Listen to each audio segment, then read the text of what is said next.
오늘 본문 말씀은 그 배경을 조금 아시면은 이해하기가 쉬운 그런 말씀입니다. 이 오늘 본문 말씀의 1차 수신자라고 할 수 있는 그 당시 로마 교회는 이질적인 두 그룹 크리스찬으로 구성되어 있던 교회였습니다. 한 그룹은 유대인 성도들이었고 또 다른 한 그룹은 이방인 성도들이었는데요. 이게 왜 문제가 되는가 하면은 그 유대교를 배경으로 자란 유대인 성도들은 예수님을 영접하고 나서도 어릴 때부터 이제 몸에 익숙하던 그런 특정한 음식 또 특정한 날을 지키는 것을 굉장히 중요하게 생각하는 이런 부류의 신자들이었고요.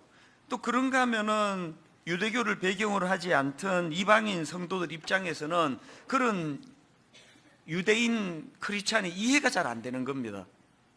아니 십자가로 변화가 되었으면 그런 옛 행위는 다 버려야지 왜 지금까지도 그런 것들을 끊지 못하느냐고. 이런 것들이 이제 자꾸 분쟁을 일으키고 또 어려움을 겪게 만드는 그런 배경을, 오늘 본문은 그런 배경을 갖고 있습니다. 바울이 이제 이런 상황에 놓여 있는 로마 교회를 향해서 1절에서 그냥 단정적으로 선포를 합니다. 믿음이 연약한 자를 너희가 받되 그의 의견을 비판하지 말라. 또 바로 그 다음 2절도 마찬가지입니다. 어떤 사람은 모든 것을 먹을 만한 믿음이 있고 믿음이 연약한 자는 채소만 먹느니라. 먹는 자는 먹지 않는 자를 업신여기지 말고 먹지 않는 자는 먹는 자를 비판하지 말라. 이는 하나님이 그를 받으셨습니다. 또 15장 7절 그러므로 그리스도께서 우리를 받아 하나님께 영광을 돌리신 것 같이 너희도 서로 받으라. 여기 지금 계속 반복해서 나오는 말씀들이 뭡니까? 너희가 받되 또 받으셨습니다. 또 우리를 받아 또 서로 받으라. 지금 계속 반복해서 강조되는 이 받아야 한다는 이 말씀, 이게 저는 참 그 표현들이 참 좋습니다. 영어 성경으로 보니까 accept him 또 accept one another. 우리가 이렇게 수용되어지고 또 포용되어진다는 것은 상상만 해도 아름다운 거 아니겠습니까? 비록 나와는 다른 생각을 갖고 있고 또 이질적인 행동을 하지만 그런 것들조차도 내가 포용하고 수용할 수 있는 마음, 이걸 지금 강조하고 있는 말씀입니다. 예전에 제가 옥하는 목사님 설교를 듣다 보니까 내용 중에 이런 말씀을 하십니다. 교회들마다 중보 기도실이 있지 않습니까? 한 번은 이제 목사님이 이 중보 기도실이 잘 돼가고 있는지 점검하러 가신 것 같아요. 가서 이제 이것저것을 살펴보시니까 중보 기도실에 굉장히 긴급한 환자분들의 기도 제목이나 또 국가적으로 필요한 기도 제목들이 이제 거기에 쭉 카드로 열거가 되어 있는데요. 하나같이 다 이제 급하고 또 무겁고 그런 이제 기도 제목들인데 목사님 눈길을 끄는 기도 제목이 하나 있었는데 어떤 분이 변비를 위해서 기도해 달라. 그래서 이게 다녀와도 별로 시원치가 않고 그런데 이제 이 변비를 위해서 기도해 달라고 그런 제목이 눈에 떠이더라는 겁니다. 여러분들도 웃으셨지만 이게 딱 보기에 이런 사소한 걸 가지고 중보 기도를 내느냐고. 지금 막 암에 걸려서 투병하고 있고 또 국가적으로도 기도할 게 얼마나 많은데 그렇게 변비를 위해 기도해달라는 그런 분의 기도 제목을 좀 가볍게 소홀하게 대하기가 쉬운데요. 그날 옥 목사님이 그 기도 제목을 매개로 해서 말씀을 풀어나가시는 것을 보면서 역시 참 목사님께서는 그런 작아 보이는 것조차도 진지하고 그리고 또 그것을 또 있는 그대로 수용하시는 모습이 참 귀하시다. 제가 그런 생각을 한 적이 있습니다. 우리가 가진 문제는 뭡니까? 자꾸 우리 스스로가 심판자가 돼가지고 판단하는 거예요. 이런 기도 제목은 안 올리는 게 좋을 것 같고 이건 올려도 되고 자꾸 이런 태도를 우리가 시정해 나가야 된다는 그 말씀입니다. 그런가 하면은 저는 오늘 본문에 나오는 너희가 받되라는 이 말씀을 가지고 묵상을 하다가 저희 부부가 예전에 함께 내시경 검사를 받던 기억이 떠올랐는데요. 전에도 한번 말씀드린 것 같은데 저는 좀 비위가 센 사람인 것 같아요. 저는 위 내시경 할 때 수면 내시경 이런 거를 저는 해본 적이 없습니다. 별로 힘들지가 않더라고요. 그리고 뭐 조금 이렇게 있어서 조금 힘들라 그러면 막 이렇게 빼기 때문에 이걸 갖고 왜 그 수면 내시경을 하는지 저는 이해가 잘 안 돼요. 그래서 제가 우리 집사람 보고 그 힘 하나도 안 드니까 그 수면 내시경 하지 말라고. 왜 아깝게 그 돈을 그런 데 쓰냐. 그걸 당신 이렇게 그 맛있는 거 사 먹는데 그 돈 쓰라고. 그게 반신반의하더라고. 그래서 그거 다 힘들다 그러던데. 그러는데 안 힘들다고 한번 나 믿고 해보라 그러니까 그 진짜 그거 그렇냐고. 그래서 나 목사 그 목사 말을 믿어야지. 목사 남편인데. 그래서 이제 저희 집사람이 저를 믿고 이제 수면 내시경을 안 하고 이제 위검사를 한 거예요. 어떻게 됐을까요? 그날 거의 죽다 살아났대요. 너무 힘들어가지고 그냥 얼마나 저를 원망을 했겠습니까? 그리고는 실제로요, 한 며칠을 진짜 알아 눕더라고요. 우리 집사람이 이제 컨디션이 안 좋으면은 이제 저를 원망하는 그 레파토리가 몇 개 있는데요.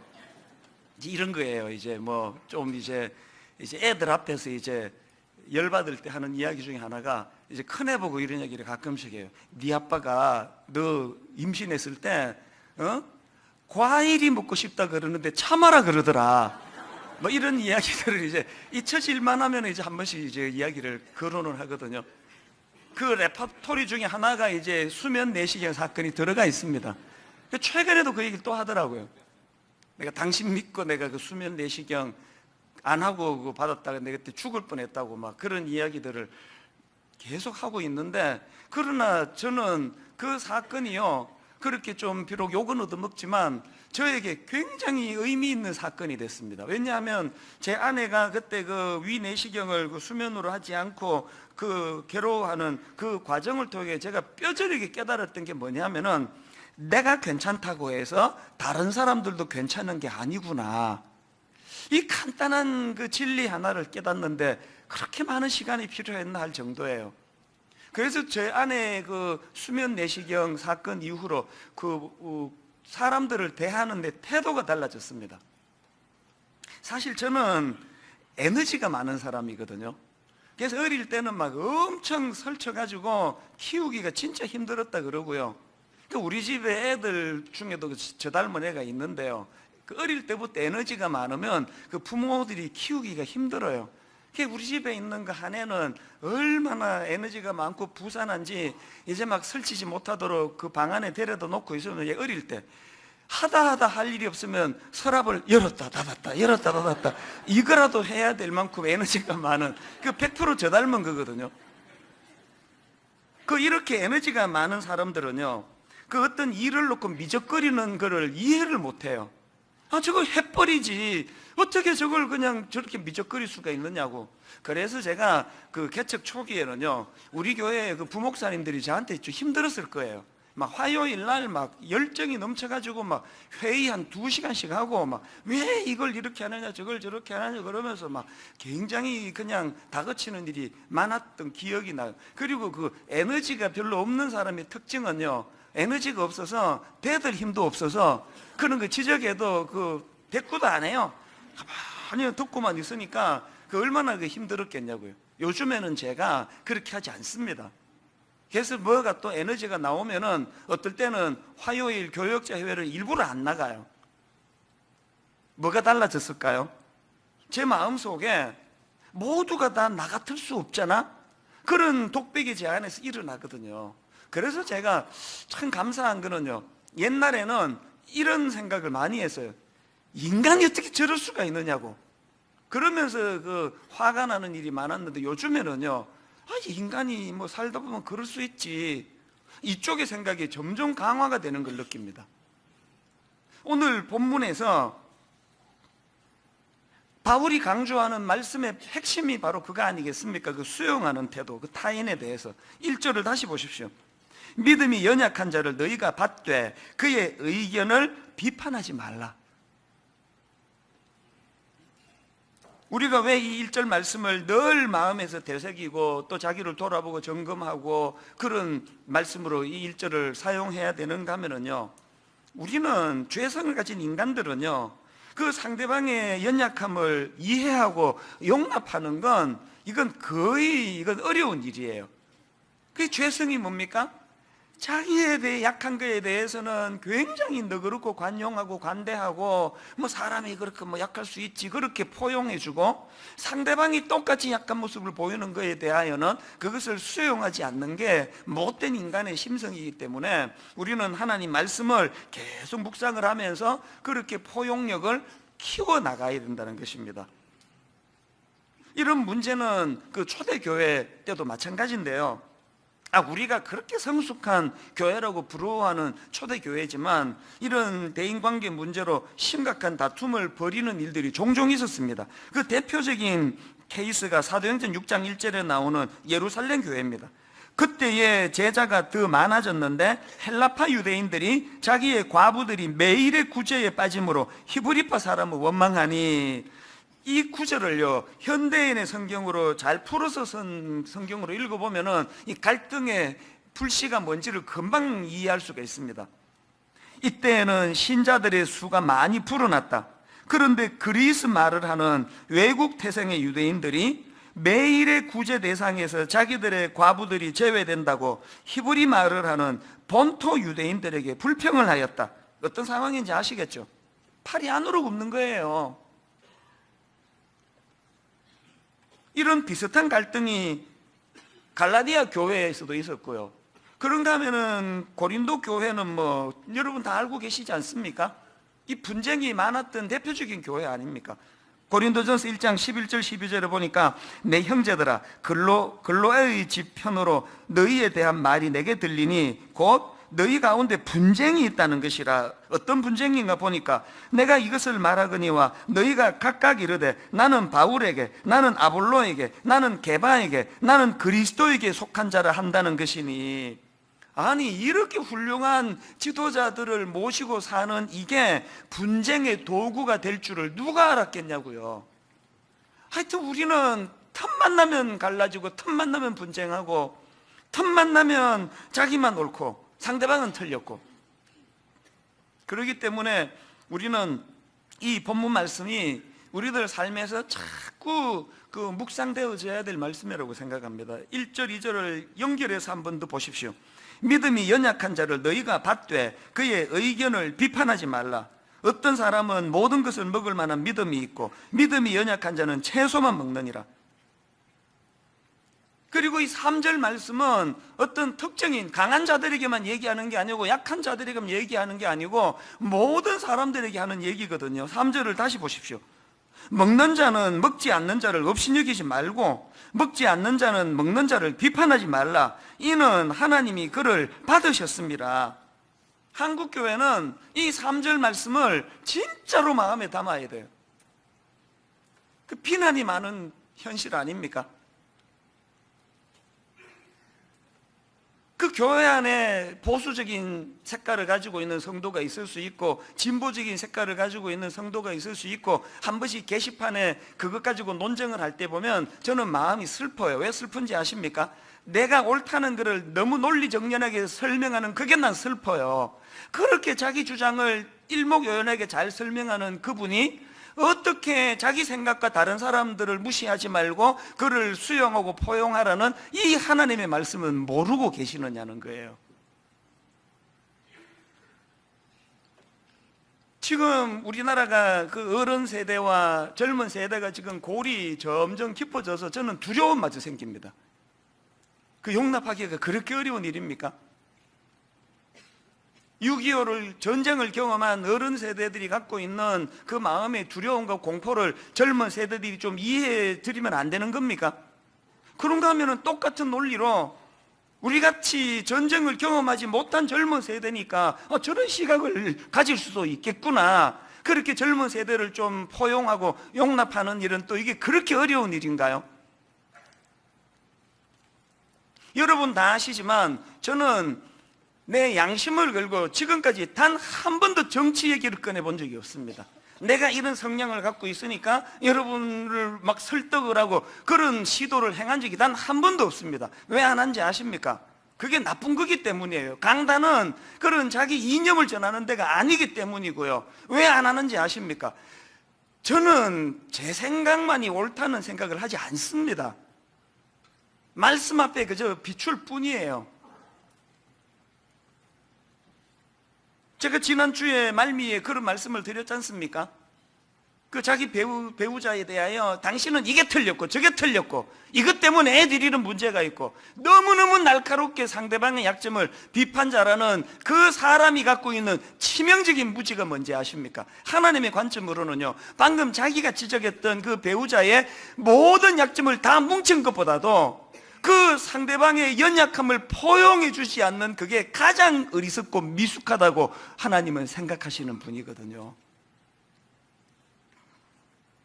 그렇기 때문에 이거는 당신이 들어야 돼. 이게 아니에요. 이 3절은 모두가 들을 말씀이에요. 먹는 자는 먹지 않는 자를 업신여기지 말고 먹지 않는 자는 먹는 자를 비판하지 말라. 왜? 이는 하나님이 이것도 받으시고 저것도 다 받으시는 분이기 때문이다.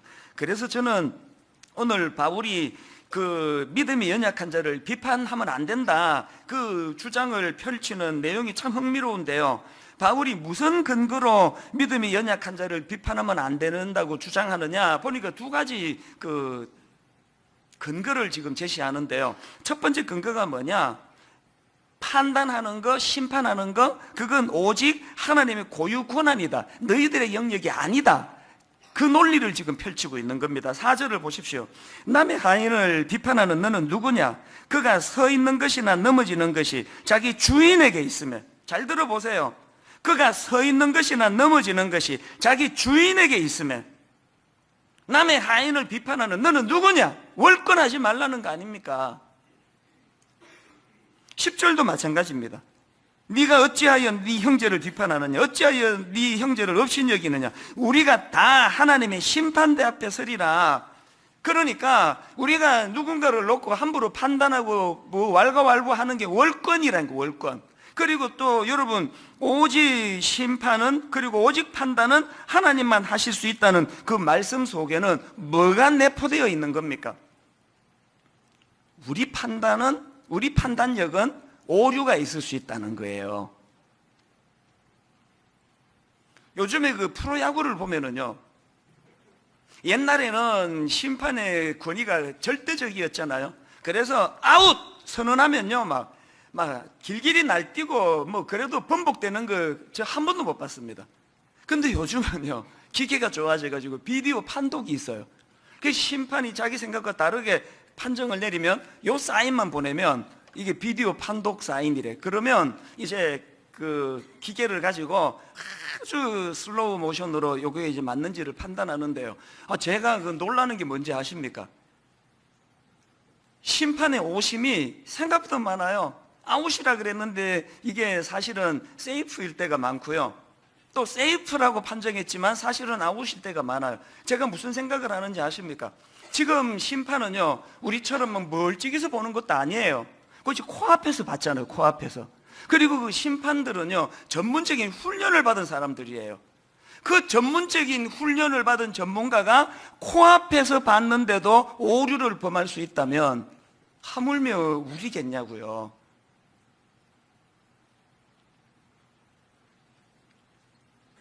그래서 제 마음에 그 어떤 사람에 대한 평가 또 비판 이런 게 나오면은 제가 그거를 잠재우는 독백이 이 4절 말씀입니다. 그가 서 있는 것이나 넘어지는 것이 자기 주인에게 있으면 내 판단은 언제든지 오류, 틀릴 수 있다는 걸 자각하는 거예요.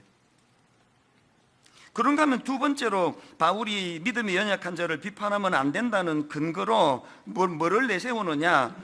오직 그 심판은 하나님의 고유 권한이라고 아까 첫째로 말씀드렸고요. 그 고유 권한을 갖고 계신 하나님께서 그 연약한 그 사람을 용납해 주신다는, 용납해.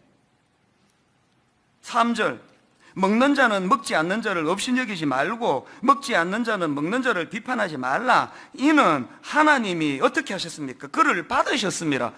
하나님이 괜찮다 그러는데 왜 니들이 왜 그러냐? 우리 막내 아들이 고등학교가 이제 고등학생이 되고부터 그놈이 저를 많이 닮았어요. 저도 이제 고등학생이 되면서 그 하나님에 대한 그 의심도 많아지고 또 하나님에 대해서 이제 좀 그 불만도 많아지고 그랬는데 지금 우리 아들이 딱 그래요. 얘가 지금 하나님에 대해서 얼마나 까칠한지 몰라요. 그래서 뭐 성경 좀 읽다가 막 하나님에 대해서 원망도 많이 하고 막 이해가 안 된다, 왜 이렇게 일하시느냐고 막 그렇게 따지기도 많이 하는데요. 최근에 또 이제 이 녀석이 자기 엄마한테 막 하나님에 대해서 이제 원망을 막 이제 쏟아놓는 걸 했다는 거예요. 그 욥을 가지고. 하나님 어떻게 그 욥이 잘못한 일도 없는데 어떻게 욥한테 그렇게 그냥 가혹하게 그럴 수가 있느냐고, 욥이 뭘 잘못했느냐고 막 그러면서 막 자기 엄마한테 들이퍼붓는다 그래가지고 내가 그 얘기를 듣고는 그 뭐라고 응수했는지 아십니까? 걔는 그 왜 그런데? 욥 본인이 괜찮다는데 지가 왜 그래 왜? 그 성경에 보면 욥이 그거 다 이해하고 자기가 괜찮다 그런 건데 그 참 그 이상한 녀석일세. 그랬더니 그 문제가 그 저한테 올 줄 알았더니 아직까지 안 오고 있습니다. 오면 내 이야기를 해주려고 지금 기다리고 있는데, 지금 본문도 마찬가지 아닙니까? 4절을 다시 한번 보세요. 남의 하인을 비판하는 너는 누구냐?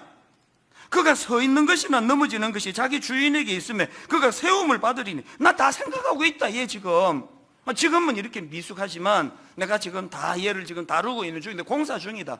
근데 왜 그 섣부르게 그 남의 하인을 비판하는 너는 누구냐? 또 15장 7절로 마찬가지 아닙니까? 그러므로 그리스도께서 우리를 받아 하나님께 영광을 돌리신 것 같이. 그리스도께서 그 연약한 걸 받아주셨다는데, 성경에 보면은요, 이렇게 그 하나님이 용납해 주셨기 때문에 그것으로서 이렇게 대인관계에서 수용하는 이런 참 은혜로운 케이스가 있는데요. 그 바울을 용납해 줬던 바나바가 그 케이스예요. 여러분이 아시지만 사도행전 9장에 바울이 이제 위대한 바울로, 그 포악한 바울이 위대한 바울로 바뀌어지는 사건을 경험하지 않습니까? 다메섹 도상에서 주님을 만나고 고꾸라져서 인생이 완전히 바뀌는데요. 사실 그 당시 초대교회 성도들 입장은 이해가 되는 거 아닙니까? 자기는 변했지만 바로 어제까지 그렇게 믿는 사람 잡아 죽이고 포악한 짓을 일삼던 사람이 갑자기 자기가 뭐 어느 날 변화받았다고, 나는 독실한 크리스찬이 됐다고 그렇게 이야기하니까 그거 수용하기가 좀 어려운 거 아닙니까? 그래서 다들 그 바울을 굉장히 의심하고 또 바울을 배척했는데요. 그때 그 바울을 믿어주고 바울을 오늘 본문으로 말하면 용납해주고 그를 거두어준 인물이 바나바라는 사람이에요. 그 다 바울을 받아주지 않고 그를 배척하는데 왜 바나바만큼은 바울을 거두어 주었느냐? 그 답을 찾을 수 있는 게 사도행전 9장 26절 27절입니다. 자, 보십시오. 사울이 예루살렘에 가서 제자들을 사귀고자 하나 다 두려워하여 그가 제자됨을 믿지 아니하니, 바나바가 데리고 사도들에게 가서 그가 길에서 어떻게 주를 보았는지 그 다음 보세요. 주께서 그에게 말씀하신 일과 다메섹에서 그가 어떻게 예수의 이름으로 담대히 말하였는지를 전하니라. 바나바가 어떻게 유독 바울을 용납해주고 거두어주는 일을 했다고요? 본인이 그 사람이 뭐 믿음이 가고 안 가고 이런 문제가 아니라 주님이 그를 용납했다고 하시니까 그 믿음으로 바울을 포용해 주는 거거든요. 여러분이 바울의 그 두 논리에 대해서 어떻게 생각하십니까? 판단과 심판은 하나님의 고유 능력인데 네가 월권하지 마라. 또 그 심판자 되시는 하나님께서 그들의 연약함을 용납해 주셨는데 네가 왜 왈가왈부하느냐? 여러분이 바울의 논리에 대해서 어떻게 대답하시겠습니까? 오늘 우리 많이 지금 월권하고 사는 거 아닙니까? 그리고 얼마나 많은 오심판, 오작동, 잘못된 판단 이런 것들이 많겠냐고요. 그래서 저는 이 바울의 두 가지 전제, 이 논리를 마음에 품고서요, 오늘 이제 좀 더 구체적으로 살펴보고 싶은 게 뭐냐면은, 이제 이 믿음이 연약한 자들을 우리가 용납을 해야 되는데 이게 어떻게 가능하게 할 수 있을까? 여러분, 믿음이 연약한 자들을 우리가 내치고 정죄하고 비판하지 아니하고 그를 수용하고 품을 수 있는 두 가지 말씀을 좀 드리려고 하는데요. 믿음이 연약한 자에 대한 용납과 관련해서 첫째가 뭐냐? 여러분이 용납의 문제도요, 영적인 자각의 문제라는 사실을 잊으시면 안 됩니다. 지난주 살펴본 말씀 기억하십니까? 로마서 13장 11절부터 13절까지 보십시오. 또한 너희가 이 시기를 알거니와 자다가 깰 때가 벌써 되었으니 이는 이제 우리의 구원이 처음 믿을 때보다 가까웠습니다. 그리고 12절에서 이렇게 이야기합니다. 밤이 깊고 낮이 가까웠으니 그러므로 우리가 어둠의 일을 벗고 빛의 갑옷을 입자. 그리고는 어둠의 일을 벗는 게 뭔지를 13절에서 아주 구체적으로 묘사하는 걸 지난주 함께 살펴봤는데요. 낮에와 같이 단정히 행하고 방탕하거나 술 취하지 말며 음란하거나 호색하지 말며 다투거나 시기하지 말고. 여러분, 지난주에 받은 이 말씀을 가지고 악한 이 시대에서 좀 몸부림쳐 보셨습니까? 이것들과 싸우려고 애쓰셨습니까? 내 안에서 방탕과 술 취함, 음란과 호색, 다투거나 시기 이런 것들이 나올 때 우리가 잠들지 아니하고 깨어있는 그리스도인답게 내면의 죄와 싸워야 된다는 그 얘기거든요. 근데 오늘 제가 강조하고 싶은 게 뭐냐면은 여러분, 낮에와 같이 단정히 행하고라는 이 말씀을 행하기 위해서는 내 내면에 있는 죄와의 싸움에서만 이것이 작동돼서는 안 되고 대인관계에서도 이게 작동이 돼야 돼요. 대인관계에서. 지난주 말씀드렸죠?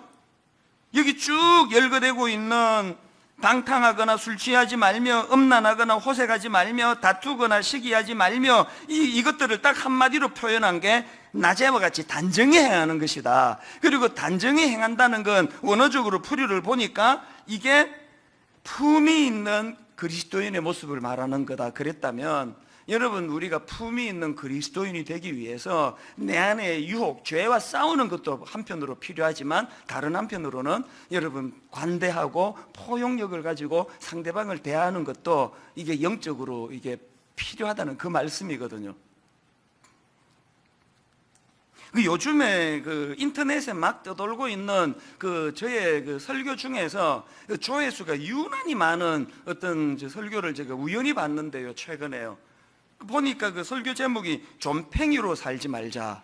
제목이 이상해가지고 많이 들은 것 같아요.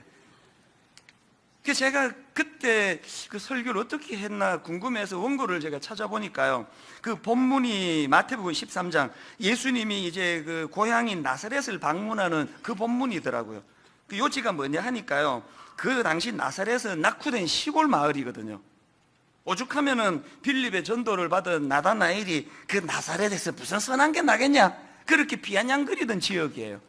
그렇게 낙후되고 또 지리적으로 나사렛은 높은 언덕으로 삼면이 둘러싸여 있어가지고 고립된 그런 형태인데요. 그런 고립된 낙후된 지역에 살면은 그저 깔아앉기 쉽고 다운되기가 쉽고, 그러다 보면 거기 사는 사람들은 삶의 의욕도 없으시고 그러기가 쉬운데, 놀랍게도 그 낙후된 나사렛 지역에 예수 그리스도가 방문을 하게 되었다. 이거 절호의 기회 아닙니까? 이제 거기에 활력을 되찾고 그리스도의 능력을 경험하고 변화가 일어나고 절호의 기회가 나사렛 동네에 찾아왔는데, 결론부터 말씀드리면 불행하게도요 아무런 일도 일어나지 않았습니다. 왜 그런 슬픈 비극적인 결과가 일어났느냐? 마태복음 13장 54절부터 쭉 읽어보면 그 원인을 금방 찾을 수 있습니다. 자, 마태복음 13장 54절입니다. 고향으로 돌아가사 그들의 회당에서 가르치시니 그들이 놀라 이르되 이 사람의 이 지혜와 이런 능력이 어디서 났느냐?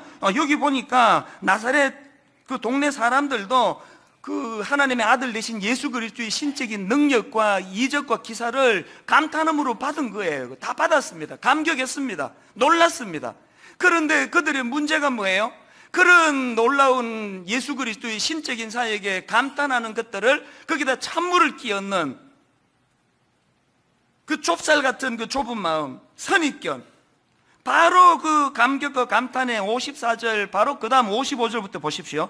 이는 그 목수의 아들이 아니냐? 그 어머니는 마리아, 그 형제들은 야고보, 요셉, 시몬, 유다라 하지 않느냐? 그 누이들은 다 우리와 함께 있지 아니하냐? 그런즉 이 사람의 이 모든 것이 어디서 났느냐 하고, 예수를 배척한지라. 그랬더니 그 다음 58절, 그들이 믿지 않음으로 말미암아 거기서 많은 능력을 행하지 아니하시니라. 여러분, 이 선입견, 이 편견이라는 자기 세계에 갇혀가지고 뭐처럼 그 마음의 그 뜨거운 감동을 그냥 그 죽여버리는 이 좀팽이 같은 이 좁은 마음, 이 우리에게는 문제가 되지 않습니까? 지금 다락방에 지금 다 은혜를 받는데 자기 혼자, 우리 순장은 말이야, 내가 겪어보니까 이런 문제가, 능력이 별로 없어. 그런 좁은 마음으로 마음을 닫아버렸기 때문에 지금 자기 혼자 다락방에서 은혜를 못 받는 그런 슬픈 일이 일어나고 있는 거 아닙니까? 영적으로 자꾸 자각하고, 또 바울이 두 가지 그 대학 제시해 주는 그 내용들을 보면서 자꾸 자기를 돌아봄으로 말미암아 이런 영적 침체에 빠지는 일은 우리 안에 일어나지 않기를 바랍니다. 그런가 하면은 두 번째로 믿음이 연약한 자에 대한 용납과 관련해서 또 알아야 되는 하나가 더 있습니다. 여러분, 이 용납의 문제도요, 예수님을 의지하는 태도가 중요하다는 것입니다. 지난주 제가 로마서 13장 말씀을 가지고 그 성화와 관련한 두 측면을 말씀드리지 않았습니까? 성화가 첫 번째 측면이 뭐라 그랬습니까? 13장 12절, 그러므로 우리가 어둠의 일을 벗고 빛의 갑옷을 입자. 성화는 죄의 옷을 벗어버리는 거다. 자신의 죄를 죽이는 게 성화다. 이게 성화고요. 그런가 하면은 성화의 두 번째 측면이 뭡니까? 13장 14절, 오직 주 예수 그리스도로 옷 입고. 성화는요, 예수 그리스도로 옷 입는 거예요. 다시 말해, 예수님의 삶과 인격을 닮아가는 그게 성화고요. 더 중요한 거, 그 과정에서 철저하게 주님을 의지하는 태도, 그게 성화예요.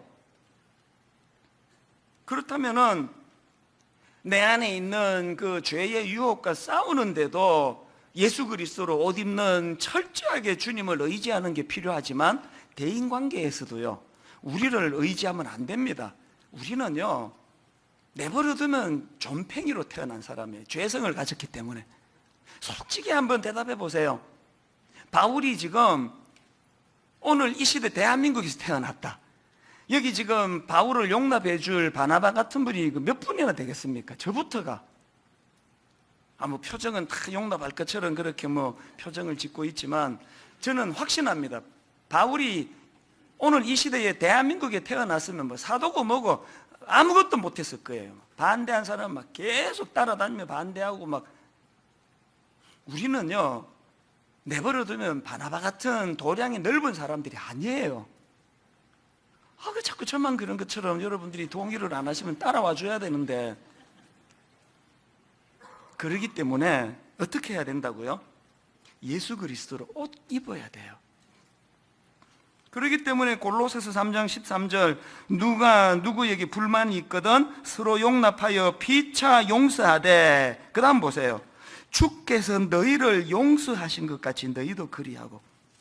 지금 용서에 그리스도의 은혜의 감격을 지금 개입시키고 있는 거 아닙니까?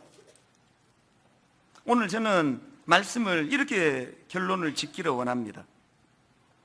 이 찬양 여러분 다 아시죠? 아바 아버지, 아바 아버지, 나를 안으시고 바라보시는 아바 아버지, 아바 아버지, 아바 아버지, 나를 도우시고 힘주시는 아버지. 여기 오늘 예배 드리는 분들에게 공통점은 하나님이 창조주라는 사실을 인정하고 시인하는 게 공통점일 거예요. 그런가 하면 오늘 여기 계시는 분들 차이점이 뭔지 아십니까? 어떤 분은요, 하나님이 창조주라는 거는 내가 믿겠는데 그 하나님이 나와 아무 상관이 없어요. 멀리 계세요. 너무 가까이 하기엔 너무 먼 당신이 하나님이. 그런가 하면 어떤 분은 그 하나님이 내게 아바 아버지예요. 아람으로 아바가 우리말로 아빠라고 하는 건 전에 말씀드렸잖아요. 하나님이 우주를 만드신 하나님일 뿐만 아니라 그분이 십자가를 통하여 내 아빠가 되어주신 아빠. 분당 우리 교회 청년들 엄청 많잖아요. 우리 교회 중고등부 애들 엄청 많잖아요. 걔들이 또 저를 얼마나 좋아하는지 몰라요. 드림센터에서 나가다가 딱 애들하고 마주치면은 막 대학생들 막 펄펄 뛰고 난리가 나요. 막 와 목사님이다 그러면서 막 펄쩍펄쩍 뛰고 그러는데요. 그렇게 저를 친밀하게 생각하고 가깝게 여기지만 딱 우리 교회에서 저보고 아빠라고 부를 수 있는 애는 세 아이밖에 없어요. 우리 집에 와가지고 냉장고 막 다 뒤져먹고 내 옷 지 마음대로 입고 사무실에 와서 막 지멋대로 그 냉장고 음료수 꺼내 먹고 할 수 있는 세 아이는요, 저를 아빠로 생각하는 우리 집에 셋밖에 없습니다. 여기 지금 기왕 여러분 하나님 믿으시는데 우리 청년부하고 저하고의 관계 같은 하나님이면 곤란하지 않습니까? 하나님이 여러분에게 아빠 하나님이 되시면요, 어떤 놀라운 변화가 있는지 아십니까? 후렴 가사가 모든 걸 담고 있습니다. 주는 내 마음을 고치시고 볼 수 없는 상처 만지시네. 그 다음 가사는요, 부를 때마다 울컥울컥합니다. 나를 아시고 나를 이해하시네. 내 영혼 새롭게 세우시네. 왜 울컥합니까? 아빠 하나님은 나를 아신대요. 나를 이해하신대요. 무슨 뜻입니까? 오늘 본문으로 말하면 나를 억셉해 주시는 거예요. 받아주시는 거예요. 전에 제가 모 장관님 그 따님 말씀을 드렸던 거 기억하십니까? 너무 바쁜 아빠를 아버지로 둬가지고 어릴 때부터 그냥 아버지에게 사랑받고 싶은데, 그래서 아버지 서재로 가면은 아빠는 늘 저리 가라, 바쁘다 아빠, 가라 저리. 너무 그게 상처가 돼가지고 그 억셉, 그 수용이 잘 안 되기 때문에, 그래서 이분이 그 보상 심리로 우리 아빠에게 받지 못한 사랑을 또 그 수용을 내가 남편에게 받으리라. 그래서 서둘러 가지고 제 기억으로 대학 다닐 때 결혼을 했는데, 그 남편 자기 아버지보다 더 자기를 수용해 주지 않는 것 때문에 결국 이혼하고 불면증이 찾아오고 우울증이 오고, 제 기억으로는 그런, 이분이 어떻게 치유하게 됐느냐, 하나님이 내 아빠가 되어주시고 주는 내 마음을 고치시고 볼 수 없는 상처를 만져주셔서 나를 아시고 나를 이해해 주시는 하나님을 경험하고 치유가 됐다는 이야기예요. 어떤 면에서 여러분, 우리가 그렇게 연약한 자들에 대해서 냉정하고 배타적이고 비판적이고 그를 수용하지 못하는 우리 내면의 근원적인 문제는 우리도 어릴 때부터 용납받지 못했던 상처 때문이지 않을까, 그런 생각을 해봅니다. 부모님에게조차도 용납받지 못했던 아픔이 많은 나, 이거 치유하기 위해서는 하나님이 내 아빠가 되셔야 돼요. 그리고 그 하나님이 나를 아시고 나를 이해하시네. 오늘 말씀을 기억하시면서 우리 이 찬양 같이 한번 불러보시면 좋겠습니다. 아바 아버지, 아바 아버지, 나를 안으시고 바라보시는 아바 아버지, 아바 아버지.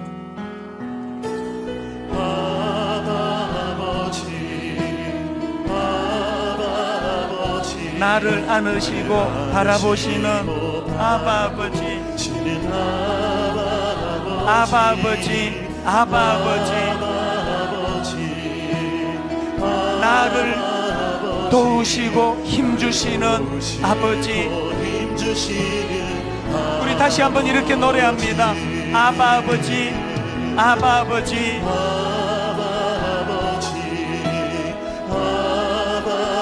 나를 안으시고 바라보시는 아바 아버지, 아바 아버지.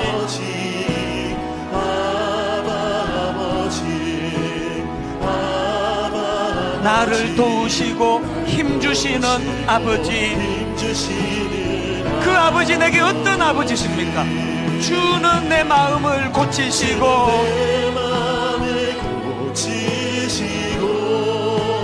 볼 수 없는 상처 만지시네.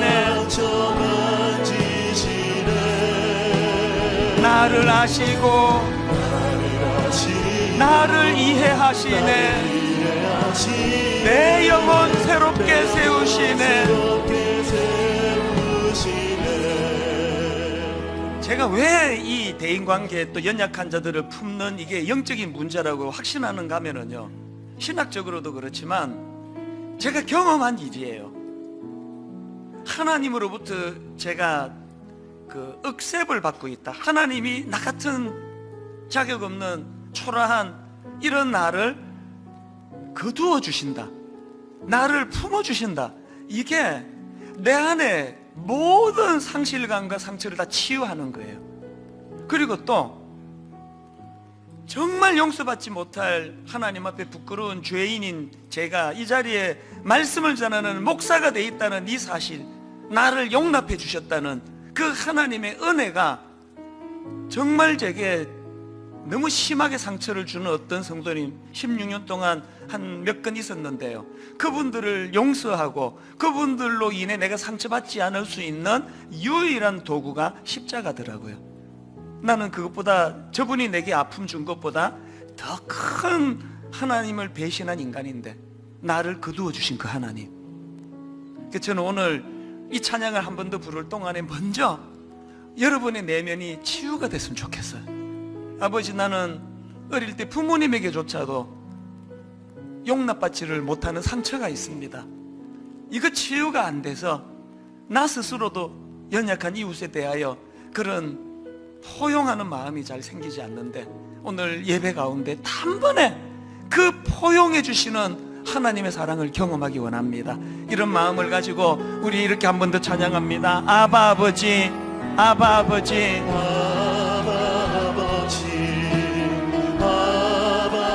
나를 안으시고 바라보시는 아바 아버지, 아바 아버지,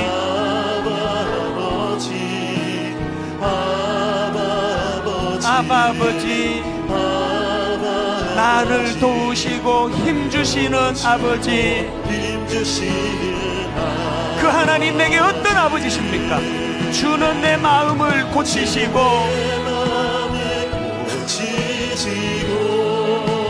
볼 수 없는 상처 만지시네.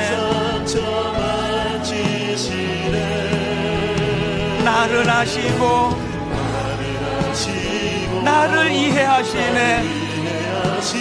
내 영혼 새롭게 세우시네.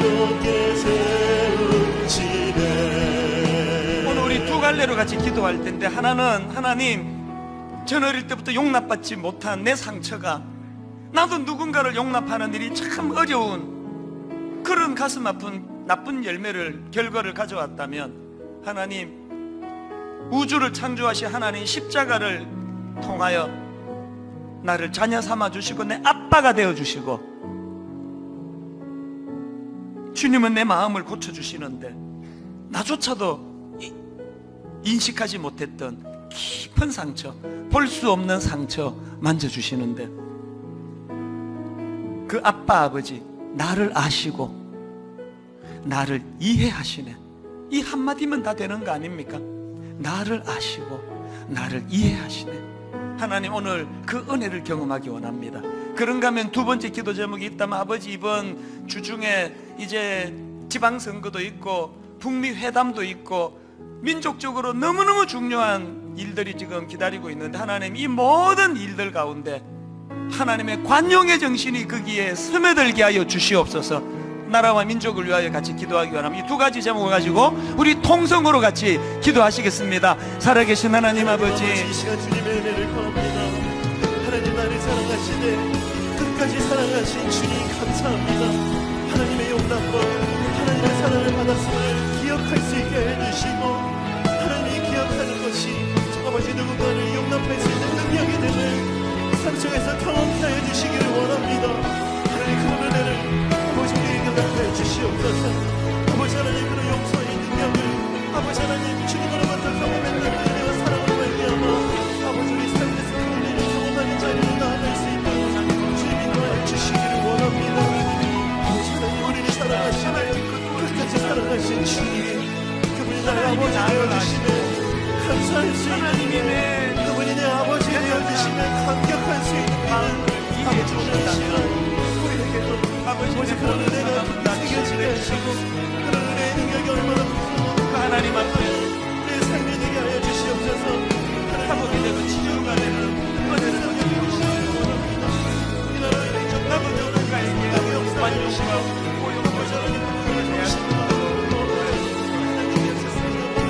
계속 기도하신 분 계속 기도하시고 우리 후렴부터 다시 한번 주는 내 마음을 고치시고 볼 수 없는 상처 만지시네. 나를 아시고 나를 이해하시네. 내 영혼 새롭게 세우시네. 우리 확신을 가지고 주님은 내 마음을 고치시고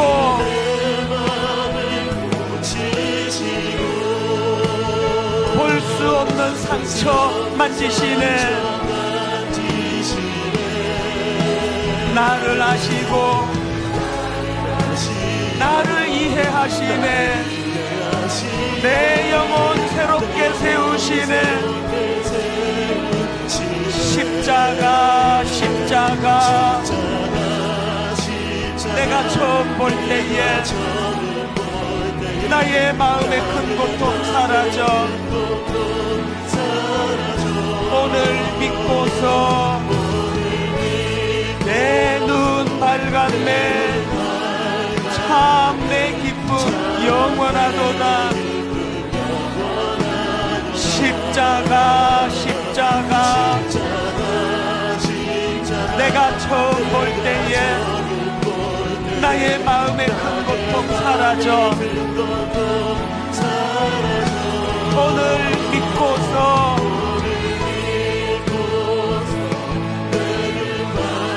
참 내 기쁨 영원하도다. 만왕의 왕 내 주께서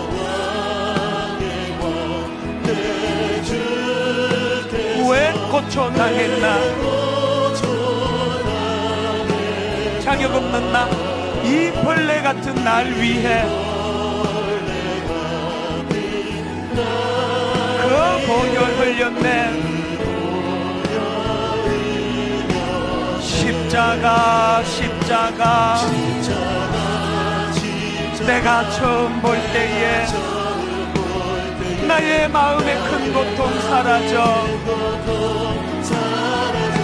오늘 믿고서 내 눈 밝았네. 참 내 기쁨 영원하도다.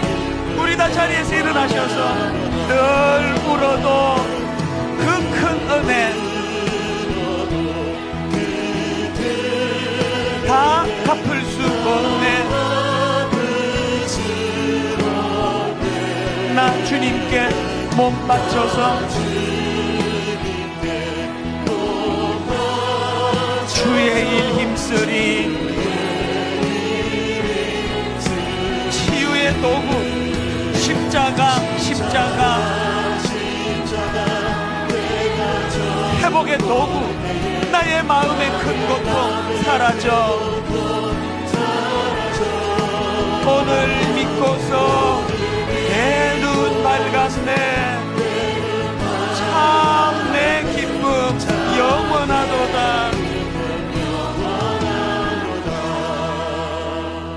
하나님 아버지, 그 은혜가 너무 커. 늘 울어도 그 큰 은혜 다 갚을 수 없어. 하나님, 어떻게 하면 이 은혜를 되갚을까? 마음의 뜨거움을 가지고 돌아보며 주님이 내게 그렇게 하셨듯이 내게 상처를 준 그 한 사람, 내게 아픔을 준 그 한 사람, 나랑은 너무 생각이 달라 사사건건 대립하는 그 한 사람, 그 연약한 그 지체를 주님이 내게 해주셨던 것처럼 그를 포용하고 품어주고 그를 받아들이며 비판하지 아니하고 그 연약한 모습 그대로를 수용하는 이 일이 우리들의 대인관계 속에서 나타나도록 함께하여 주시옵소서. 이번 한 주간 은혜 받은 자답게 우리 삶 속에 이 하나님의 관용이 많이 나타나는 한 주간 되기를 간절히 바라옵고, 우리 주 예수 그리스도의 은혜와 하나님 아버지의 다함없는 사랑과 성령님의 감동, 감화, 위로, 교통 충만하심의 역사가 이 은혜, 이 감격 마음에 품고 나도 누구 한 사람 품고 사랑하고 용서하며 그 은혜의 길로 나아가기로 다짐하며 예배하는 모든 주의 자녀들 머리 위에 지금부터 영원토록 함께 하시기를 간절히 축원하옵나이다. 아멘.